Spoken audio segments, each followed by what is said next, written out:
മറ്റത്തൂർ നായാട്ടിക്കുണ്ടിൽ വീടുകളിൽ പുലി ഇറങ്ങി. നായാട്ടിക്കുണ്ട് പൂവക്കാട്ട് അസീസിന്റെ വീട്ടിലെ കോഴിക്കൂടിന് സമീപത്തും ചെറങ്ങാടൻ പോളിയുടെ വീട്ടിലെ പട്ടിക്കൂടിന് സമീപത്തുമാണ് പുലിയെ കണ്ടത്. വെള്ളിയാഴ്ച പുലർച്ചെ 2 മണിയോടെയാണ് പുലിയെ കണ്ടതെന്ന് വീട്ടുകാർ പറഞ്ഞു. നായ്ക്കളുടെ കുരകെട്ട് നോക്കിയപ്പോഴാണ് വീട്ടുകാർ പുലിയെ കണ്ടത്. പുലി തൊട്ടടുത്ത കാട്ടിലേക്ക് ഓടിപ്പോവുകയായിരുന്നു. നാട്ടുകാർ ചേർന്ന് വാർഡ് മെമ്പർ ചിത്ര സൂരജിനെ വിവരമറിയിക്കുകയായിരുന്നു. തുടർന്ന് വനപാലകരെത്തി പരിശോധന നടത്തിയെങ്കിലും പുലിയെ കണ്ടെത്താൻ കഴിഞ്ഞില്ല.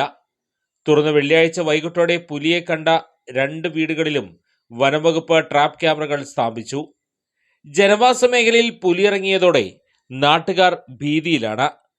Mattathur panchayat president Aswathi V, vice president Shando Kaitharath, block panchayat അംഗം MR രഞ്ജിത്ത്, വാർഡംഗം ചിത്ര സൂരജ് എന്നിവർ സ്ഥലത്തെത്തി.